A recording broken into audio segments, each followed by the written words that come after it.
wabarakatuh. Saya Ari Ardinata dari kelompok 1 ingin mempresentasikan tentang bab 3, yaitu asas-asas manajemen komunikasi. Oke, langsung saja ya. Manajemen komunikasi nggak bisa lepas dari adanya tuntunan untuk lebih membumikan ilmu komunikasi di tataran dunia nyata. Manajemen komunikasi lahir karena adanya tuntutan untuk menjembatani antara teoritasi komunikasi dan praktisi komunikasi. Teoritis menghadapi keterbatasan dalam mengaplikasikan pengetahuan yang dimiliki, sedangkan praktisi komunikasi mengalami keterbatasan pada rujukan teoritis atau ilmu komunikasi. Selanjutnya ada konsep dasar manajemen komunikasi. Manajemen berasal dari kata to manage yang artinya itu mengatur. Menurut bahasa Melayu, SP Hasibuan mendefinisikan bahwa manajemen komunikasi memanfaatkan sumber daya manusia dan sumber daya lainnya secara efektif dan efisien untuk mencapai tujuan bersama. Manajemen komunikasi bukan hanya ilmu dan seni, melainkan kombinasi keduanya. Kombinasi tidak hanya porsi yang tetap, tetapi dalam porsi bermacam-macam. Karakteristik manajemen. Manajemen merupakan perpaduan antara ilmu dan seni untuk mencapai tujuan organisasi. Manajemen adalah proses sistematis, terkoordinasi, dan kooperatif dalam memanfaatkan sumber daya manusia dan sumber daya lain. Manajemen memiliki tujuan tertentu. Manajemen merupakan sistem kerjasama yang kooperatif dan rasional. Manajemen didasarkan pada pembagian tugas, kerja, dan tanggung jawab yang teratur. Menurut Handoko, ada 3 alasan manajemen diperlukan. Yang pertama itu mencapai tujuan. Manajemen dibutuhkan untuk mencapai tujuan organisasi. Menjaga keseimbangan. Manajemen dibutuhkan untuk menjaga keseimbangan antara tujuan sasaran dan kegiatan yang saling berpihak penting dalam organisasi. Lalu mencapai efisiensi dan efektivitas. Efisiensi yaitu kemampuan dalam menyelesaikan pekerjaan yang benar, sedangkan efektivitas yaitu mampu memilih tujuan yang tepat atau peralatan untuk mencapai tujuan. Oleh karena itu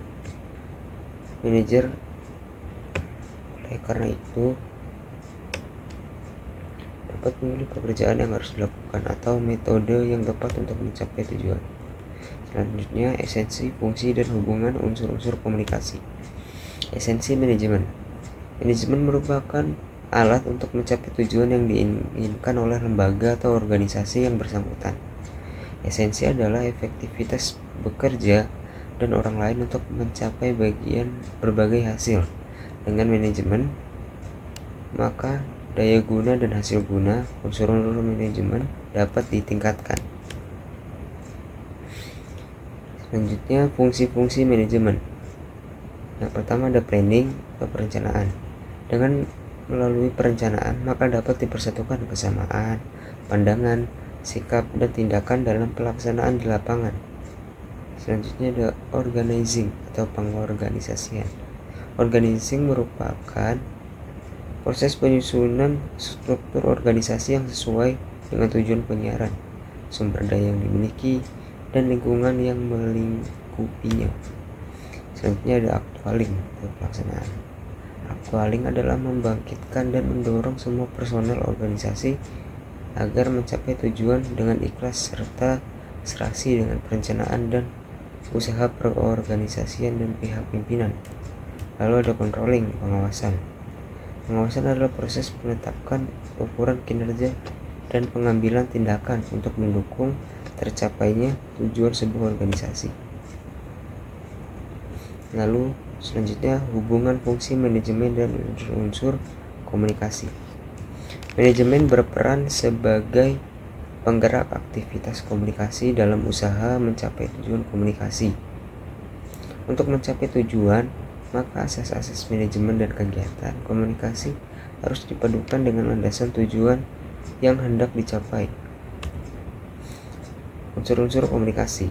Yang pertama, menyusun perencanaan untuk komunikator, pesan, media, khalayak, dan rencana pengaruhnya. Lalu, mengorganisasikan komunikator, pesan, media, khalayak, dan pengaruh yang diinginkan. Selanjutnya, menggiat komunikator, pesan, media, dan pengaruh yang diinginkan. Lalu mengontrol atau mengawasi komunikator, penyajian pesan, pemilihan, dan penggunaan media, pemilihan dan penetapan khalayak, serta pengaruh yang diharapkan. Pentingnya manajemen dalam komunikasi. Komunikasi menentukan kualitas manajemen. Manajemen yang merupakan proses yang khas, terdiri atas tindakan perencanaan dan pengorganisasian. Lalu, komunikasi menentukan kualitas kepemimpinan. Komunikasi memiliki hubungan yang erat dengan kepemimpinan. Bahkan dapat dikatakan bahwa tidak ada pemimpin tanpa berkomunikasi. Kemampuan komunikasi menentukan berhasil tidaknya seseorang pemimpin dalam melaksanakan tugasnya, terutama dalam mempengaruhi bawahannya. Fungsi tujuan komunikasi dan manajemen. Komunikasi menjalankan 4 fungsi sebagaimana ditegaskan oleh Stephen P. Robbins. Yang pertama itu ada kendali. Komunikasi bertindak untuk mengendalikan perilaku anggota organisasi. Selanjutnya ada motivasi. Komunikasi membantu pengembangan motivasi dengan menjelaskan kepada karyawan segala sesuatu yang harus dilakukan, cara bekerja, dan hal-hal yang dapat dikerjakan untuk memperbaiki kinerja. Lalu ada pengungkapan emosional. Kelompok kerja merupakan sumber utama untuk interaksi sosial. Komunikasi yang terjadi pada kelompok merupakan mekanisme fundamental yang menunjukkan kekecewaan dan kepuasan yang dirasakan karyawan. Lalu ada informasi. Komunikasi memberikan informasi yang diperlukan individu dan kelompok dalam mengambil keputusan dengan meneruskan data untuk mengenali dan menilai pilihan alternatif. Fungsi dan tujuan komunikasi dalam organisasi. B. Curtis mengemukakan beberapa tujuan komunikasi dalam organisasi atau perusahaan sebagai berikut. Yang pertama,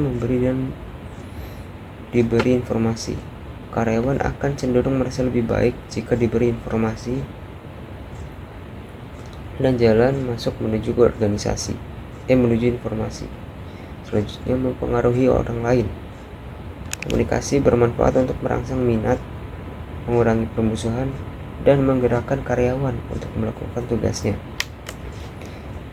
Selanjutnya, mendorong orang lain. Dilakukan dengan memberikan nasihat kepada karyawan, membantu menyelesaikan masalah, ataupun memotivasi orang lain dalam mencapai tujuan karirnya. Selanjutnya, mengevaluasi perilaku secara efektif. Para anggota organisasi memerlukan penilaian untuk mengetahui hal-hal yang akan dilakukan atas waktu pengoreksian terhadap prestasinya. Selanjutnya, perbedaan antara manajemen komunikasi pemerintahan dan institusi swasta. Baker menyatakan manajemen komunikasi pemerintah secara taktikal ada 3 hal, yaitu identifikasi isu secara fokus berkaitan dengan kebijakan atau program pemerintah. Selanjutnya, menyusun perencanaan komunikasi mengacu pada isu ini yang sudah dikemas dengan karakteristik yang diinginkan. Lalu, mengeksekusi perencanaan komunikasi. Pada sektor swasta, manajemen komunikasi meliputi 4 proses, yaitu riset atau referensi, perencanaan, aksi komunikasi, dan evaluasi. Tahapan riset dan evaluasi dalam manajemen komunikasi pemerintahan sering diabaikan dengan berbagai alasan. Selanjutnya, proses manajemen dalam aktivitas komunikasi. Edward Robinson seperti dikutip Gottlieb, Center, dan Blooms menyatakan bahwa pendekatan komunikasi dengan flying by the seat of the pants, melakukan sesuatu tanpa basis keilmuan, kemampuan, dan pengalaman untuk memecahkan komunikasi telah berakhir sejak tahun 1969. Ia menganjurkan kepada praktisi komunikasi untuk menggunakan pendekatan ilmiah dan sosial terapan dengan penelitian dan mencari solusi masalah komunikasi. Lalu mendefinisikan masalah. Riset ilmiah berperan penting untuk mendapatkan informasi dalam merumuskan perencanaan strategi. Tanpa riset, praktisi komunikasi tidak dapat memahami situasi dan memberikan strategi. Proses riset dibagi menjadi dua hal, yaitu metode informal atau eksplorasi dan metode formal. Metode informal dilakukan dengan komunikasi personal, mewawancarai narasumber penting, survei, telepon, dan lain-lain. Sedangkan metode formal meliputi analisis, database, survei, dan analisis isi. Selanjutnya, metode perencanaan. Perencanaan komunikasi meliputi tujuan komunikasi, identifikasi, target publik, perencanaan pesan, strategi, tindakan, dan komunikasi. Pertimbangan strategi dan taktik, jadwal dan anggaran. Perencanaan strategis dalam manajemen komunikasi mencakup pengambilan keputusan tentang objektif dan tujuan program, mengidentifikasi publik, membuat kebijakan atau panduan dalam menyeleksi strategi dan menerapkan strategi.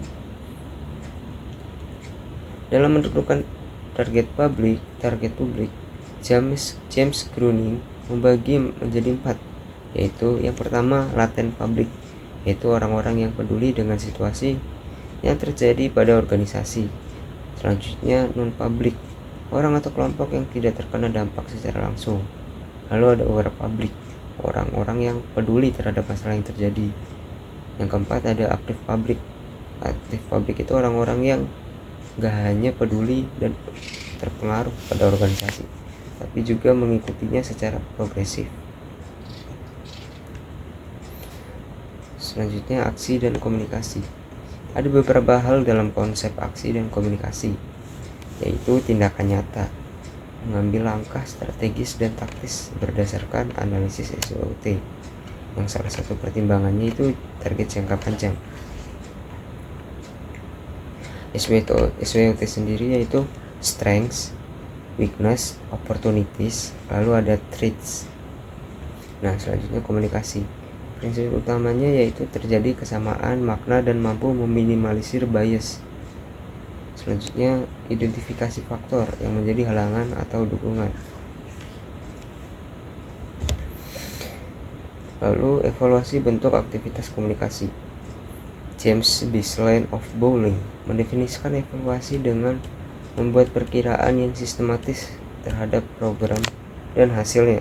Kegiatan evaluasi dapat diukur untuk menentukan tingkat efektivitas perencanaan, implementasi, dan dampak terhadap organisasi. Evaluasi bertujuan untuk memastikan bahwa tujuan komunikasi dapat tercapai, baik dalam konteks internal maupun konteks eksternal. Nih, ada studi kasus tentang pengumuman perubahan jam kerja yang tidak tersampaikan.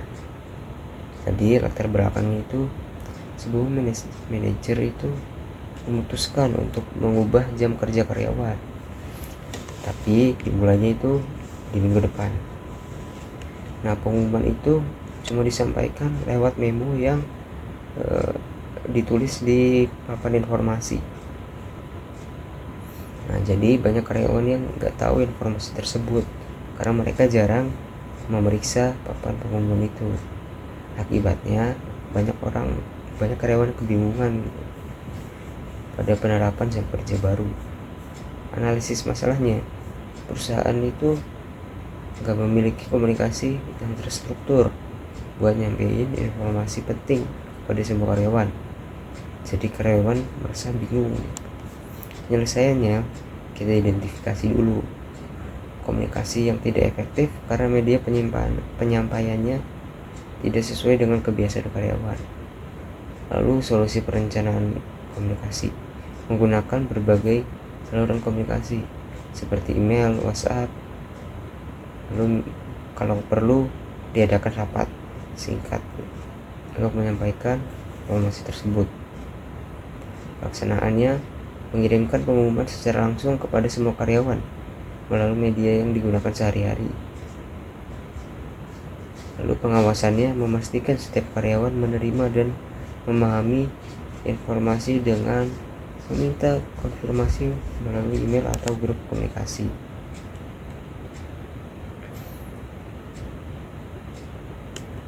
Kesimpulannya, manajemen komunikasi adalah perpaduan antara ilmu dan seni yang bertujuan untuk mengatur kegiatan komunikasi secara efektif dan efisien guna mencapai tujuan organisasi. Melalui pemahaman konsep dasar, fungsi-fungsi manajemen seperti perencanaan, pengorganisasian, dan pelaksanaan, lalu pengawasan, serta proses strategis organisasi dapat meningkatkan koordinasi, memperkuat hubungan dengan stakeholder, dan mencapai tujuan strategis. Itu saja presentasi dari saya. Kurang lebihnya mohon maaf. Assalamualaikum warahmatullahi wabarakatuh.